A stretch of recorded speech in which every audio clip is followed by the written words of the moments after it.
এপিসোডের শুরুতে আমরা দেখতে পাই যে বাকি ট্রাইসেরাটপসের ফর্ম নিয়ে ইজিরো হান্নাকে বলে, তো ড্যাডি আপনার কাছে আমার এই রূপটা কেমন লাগলো? তখন সকলেই বাকির প্রতি প্রশংসা করতে থাকে, কারণ যে ছেলেটা একটু আগে খুবই বাজে অবস্থা ছিল সে এখন সম্পূর্ণ হিল হয়ে গিয়েছে। আর ইজিরো হান্নারও কিন্তু ছোট থেকে স্বপ্ন ছিল সে কোনো ডাইনোসরের মোকাবিলা করবে, আর বাকি তার আজকের এই স্বপ্নটাকে সম্পূর্ণ করে দিয়েছে। এজন্য সে বাকিকে ধন্যবাদ জানায় এবং বাকি ইজিরো হান্নার উপরে হামলা করে দিলে ইজিরো হান্নাও সেটাকে আটকানোর চেষ্টা করে এবং ফাইনালি বাকি তাকে পুরো পিছনের দিকে নিতে নিতে একটি দেয়ালে নিয়ে ছুঁড়ে ফেলে দেয়। আর এখানে বাকির এত পরিমাণ শক্তি দেখে ইজিরো হান্মা তার প্রশংসা করে। ইজিরো হান্মা বলে, অসাধারণ বাকি, তুমি একাই নও যে কিনা এই মুভটি ব্যবহার করতে পারে, আর তোমরা একটা জিনিস কমন, যেটা হলো ফাইট করার জন্য অন্যান্য জানোয়ারকে তোমরা কপি করতে থাকো, কিন্তু তোমাদের নিজস্ব কোনো এখানে রূপই নেই। বাকি তখন বলে, তাহলে আপনি এখন কার ফর্ম করবেন? की कोशिश करते हैं जो हमें हमसे ज्यादा ताकतवर लगता है, और शायद इसीलिए मेरे डैड ने यूजिरो हान्मा का रूप लिया है। माफ करना बेटा, इस दुनिया में मुझसे ताकतवर कोई नहीं है। हाँ, ये बात कौन नहीं जानता। मेरे डैड ने हवा में हाथ उठाया और हवा में ही मेरी तरफ पंच मारा। वो फोर्स हवा में उड़ते हुए मेरी तरफ आया और मुझे छू कर गया। उनकी किक ने एक फिजिकल फॉर्म लिया जो हर किसी को दिखाई दे रहा था।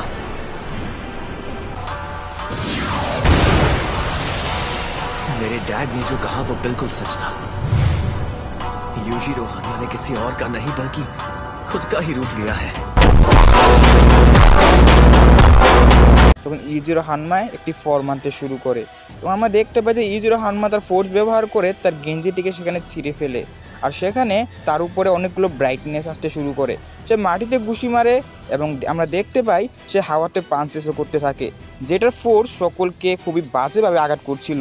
এবং আমরা দেখতে পাই যে ইজিরো হান্মা অবশেষে সেখানে তার নিজেরই ফর্ম নিয়েছে, অর্থাৎ ইজিরো হান্মারই ফর্ম নিয়ে ফেলেছে। বাকি বলে, তো ড্যাড আপনার কাছে তো আপনি সবচেয়ে বেশি শক্তিশালী তাই না এই পৃথিবীর মধ্যে?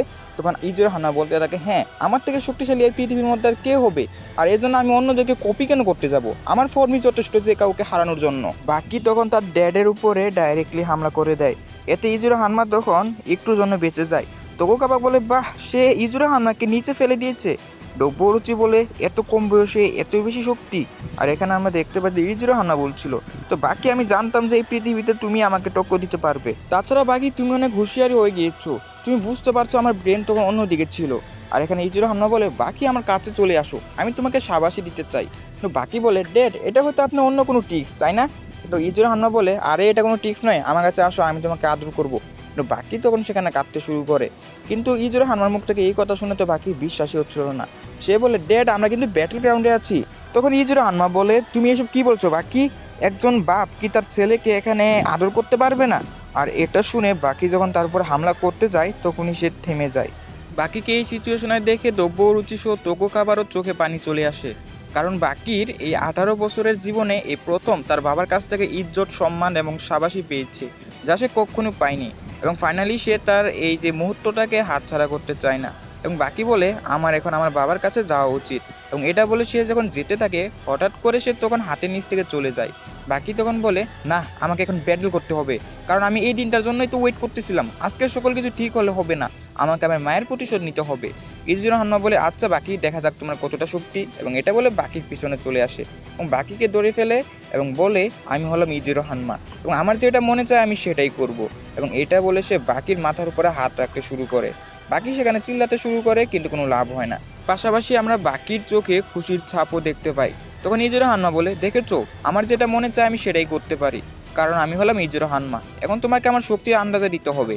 এটা বলে সে বাকিকে একটি জবরদস্ত পাঁচ মেরে বসে। তারপর বাকি সেখান থেকে সামলানোর চেষ্টা করলে ইজিরো হান্মা খুবই দ্রুত তাকে একটি কিক মারে আবারও একটি পাঁচ মেরে বসে, যার ফলে বাকি অডিয়েন্সদের মাঝে গিয়ে পড়ে এবং ইজিরো হান্মা সেখানে গিয়ে আবারও তার মুখের মধ্যে কিক মেরে বসে। এই সকল হামলাগুলোর ফলে বাকি সেখানে অনেক দুর্বল হতে থাকে। তখন ইজিরো হানমা বলে, বাকি তোমার খেলা এখানেই শেষ, তাহলে কি বলো, তোমাকে কি এখানেই মারা যাক? তখন ইজিরো হানমা তার পিছনে একজনের উপস্থিতি ফিল করে, আর সেটা আর কেউ নয়, সেটা হলো পিকেল। পিকেল সেখানে বাকিকে বাঁচানোর জন্য চলে এসেছে। ইজিরো হানমা তখন বলে, সাবাস, তোমার দুজনকে আমি আজকে একাই মারবো। কিন্তু তখনই বাকি গিয়ে পিকেলের মুখের মধ্যে একটি ঘুষি মেরে বসে। পিকেল সেখানে অনেক রাগ করে, কিন্তু সে যখন খুবই অ্যাংরিলি ভাবে বাকির দিকে তাকায় তখন সে খুবই শকড হয়, কারণ বাকিকে দেখে মনে হচ্ছিল সে অনেক রেগে রয়েছে। বাকি বলে, তুমি আমাদের দুজনের মাঝখানে কেন আসছো? আর এখানে পিকেল ভালো করেই জানতো দুজন যখন ফাইট করে এর মাঝখানে তৃতীয় ব্যক্তির প্রবেশ নিষেধ। এজন্য পিকেল সেখান থেকে গিয়ে এক জায়গায় বসে পড়ে। ইজিরো হানমা তখন বাকিকে জানায়, বাকি, আজকে পিকেল আসার কারণে তুমি একটুর জন্য বেঁচে গেলে। বাকি বলে, এখন লড়াইটা আমাদের মধ্যেই শুরু করা যাক। তখন আমরা দেখতে পাই যে ইজিরো হানমা খুবই ডেমন টাইপ ফেস বানিয়ে বাকির উপরে হামলা করতে যায়, কিন্তু বাকি টেকনিকটা বুঝে গেলে ইজিরো হানমা তার টেকনিক পরিবর্তন করে বাকিকে কিক মেরে দেয়। ইজিরো হানমা তখন বাকিকে বলে, বাকি, আমি জানি তুমি আমার এই টেকনিকটি সম্পর্কে আগে ধারণা পেয়ে গিয়েছো, আর একজন ব্যক্তি অন্যজনের উপরে অ্যাটাক করলে তাকে ততক্ষণ পর্যন্ত তার টেকনিক পরিবর্তন করতে হয় যতক্ষণ না পর্যন্ত একজন কনফিউজড হয়ে যায়, আর এটা সে যদি বুঝতে না পারে তাহলে সেই তখন ব্যাটেল জিতে যায়। এবং এখানে আমরা দেখতে পাই ইজিরো হানমা বাকির মাথার উপর আরেকটি কিক মেরে বসে, কিন্তু বাকি সেখান থেকে খুবই সহজে বেঁচে যায়। বাকি তখন বলে, ড্যাডি, আমি এখন আমার স্টাইলে লড়াই করব, এজন্য আপনি আমাকে ক্ষমা করতে পারেন, কারণ আমাকে জিততে হলে অবশ্যই আপনার টেকনিকগুলোকে আগে আয়ত্ত করতে হবে। এবং ইজিরো হানমা তখন বলে, বাকি, চিন্তা করো না, আমিও এখন তোমার স্টাইলে এখানে লড়াই করব, আর তুমি যদি তোমার এই চান্সটা মিস করো তাহলে বুঝতেই পারছো তোমার সঙ্গে কি হবে, আর এটাই হবে তোমার জীবনের শেষ মুহূর্ত। আর এখানে আমাদের আজকের এপিসোডটি শেষ হয়ে যায়। এপিসোডের শুরুতে ইজিরো হানমা বলে, তাড়াতাড়ি আমাদের উপর হামলা করো, আমরা কতক্ষণ এভাবে দাঁড়িয়ে থাকবো? এবং তখনই বাকি বলে, আচ্ছা ড্যাড, আমি এখনই হামলা করছি। ইজিরো হানমা তখন বলে, আমি 5 পর্যন্ত কাউন্টডাউন করব। আর ডব্বরুচি তখন বলে, তো ইজিরো হানমা তো সম্পূর্ণ গেমটাকে পরিবর্তন করে ফেলেছে। আর আমরা দেখতে পাই যে সেখানে বাকি বলে, দাঁড়ান ড্যাড, আমি এখনো প্রস্তুত হয়নি। কিন্তু ইজিরো হানমা সেখানে কাউন্টডাউন করতেই ছিল। বাকি তখন বলে, দাঁড়ান ড্যাড, আমি এখনো প্রস্তুত হয়নি। কিন্তু এতক্ষণে ইজিরো হানমার কাউন্টডাউন সম্পূর্ণ হয়ে যায়, ফলে বাকি হামলাটি থেকে বাঁচার জন্য একটি সোয়ার্ডসম্যানের মতো তার মাথাকে নিচু করে নেয়। কিন্তু ইজিরো হানমা তো আমরা প্রথমেই বলেছিলাম যে বারবার তার হামলাকে পরিবর্তন করে ফেলছে, যার কারণে সে তার বাকির মুখের মধ্যে খুবই জবরদস্ত একটি পাঞ্চ মারে। বাকিও তার বাবার মুখে একটি কিক মেরে তাকে এখানে ব্লক করে দেয়। ইজিরো হানমাকে এই প্রথমবারের মতো কেউ এরকম অবস্থায় ফেলেছে। আর এখানে বিস্কুট অলিভা বলতেছিল, তো ইজিরো, তুমি অনেক বুড়া হয়ে গিয়েছো, যার কারণে তুমি বাকিকে হারাতে পারছো না। আর আমরা দেখতে পারি বাকিও সেখানে অনেক খুশি হয়, কারণ তার বিশ্বাসই হচ্ছিল না যে সে তার বাবাকে এভাবে আটকে রেখেছে। সেখানে ডব্বরুচি বলে, ইউজিরো হানমা, তুমি তোমার ছেলেকে অনেক কম মনে করেছো, যার কারণে আজকে তোমার এই অবস্থা। কিন্তু তোমাকে বুঝতে হবে যে তোমার ছেলের ভিতরে তোমারই রক্ত রয়েছে। আর এখানে আমরা দেখতে পাই যে বাকির খুশি দেখারই মতো ছিল, সে প্রথমবার তার বাবাকে এই অবস্থায় ফেলতে সক্ষম হয়েছে। আর এখানে ডব্বরুচি আরও বলতে থাকে, বাকি, তুমি এটাও ভেবো না যে তোমার বাবাকে তুমি হারিয়ে ফেলেছো, কারণ ইজিরো হানমা এত সহজে হেরে যাবে না। এবং আমরা দেখতে পাই ইজিরো হানমা তার একটি হাত স্ট্যান্ড আপ করে এবং সে তার হাতটিকে মাটির ভিতরে এখানে পুঁতে ফেলে, এবং মাটির ভিতরে নিয়ে সে মাটির ভিতর থেকে বাকিকে ডাইরেক্টলি একটি শক্তিশালী পাঞ্চ মেরে বসে, যার কারণে বাকি সেখান থেকে দূরে যেতে থাকে। তখন অলিভা বলে যে, ইজিরো হানমা, তোমার দ্বারাই এগুলো সম্ভব, কারণ মাটির নিচ থেকে পাঞ্চ মারা এটা এখানে চারটিখানির কথা নয়। আমরা দেখতে পাই বাকি সেখানে দাঁড়িয়ে পড়েছে। এদিকে কুরো হানায়ামা এবং চিহারুও তাদের ম্যাচটি দেখতেছিল। আর এখানে আমরা দেখতে পাই যে বাকি যে কিনা তার প্যান্টকে ভিজিয়ে ফেলেছে। হ্যাঁ গাইস, এটাই সত্যি, এখানে কোনো ফানি জিনিস এড করা হয়নি। ইজিরো হানমা বলে, বাকি যে কিনা এত স্ট্রংগেস্ট, যে কিনা তার প্যান্টকে এখানে ভিজিয়ে ফেলেছে। বাকি বলে, হ্যাঁ, যদি আমি এটা করেছি তবু আমি আপনাকে হারিয়ে ছাড়বো। এবং এটা বলে তার বাবাকে কিক মারে, তার বাবাও এখানে পাল্টা আক্রমণ করে। এবং ফাইনালি আমরা দেখতে পাই তারা দুজন খুবই ধামাকার এখানে স্ট্যান্ডে বসে পড়ে।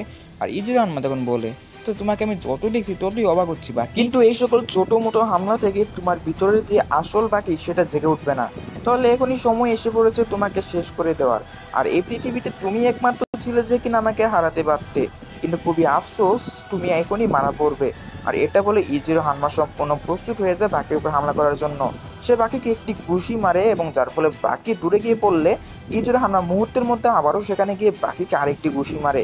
আর এখানে বাকির অবস্থা খুবই খারাপ ছিল, মানে মনে করেন যে সে হেরেই গিয়েছে। ইজিরো হানমা এরপরও থেমে থাকে না, সে ক্রমাগত বাকির উপরে হামলা করতে থাকে। সবাই মনে করে হয়তো আজকে এখানে বাকির খেল খতম হয়ে যাবে, এবং ফাইনালি সে বাকির মানে পেটের মধ্যে ডাইরেক্টলি একটি কিক মারে, যার ফলে আমরা দেখতে পাই যে বাকির সম্পূর্ণ গেঞ্জি এখানে ছিঁড়ে গিয়েছে। বাকি বুঝতে পারে সে তার সর্বটুকু এখানে ব্যবহার করেছে, কিন্তু তার বাবাকে এখানে কোনোভাবেই হারানো সম্ভব নয়। এজন্য বাকি তার বাবার সামনে হার মেনে নেয়। ইজিরো হানমা তখন বাকিকে জানায়, আচ্ছা বাকি, তুমি কি আর ব্যাটেল করতে পারবে না? আমি কি তোমাকে এক্ষুনি শেষ করে দিব? বাকি বলে, আমার বডির অর্গ্যানসগুলো আমার সঙ্গ আর দিচ্ছে না, তার মানে আমি এখানে ব্যাটেলটি হেরে গিয়েছি। আর তখনই ইজিরো হানমা অবাক হয়ে যায়, কারণ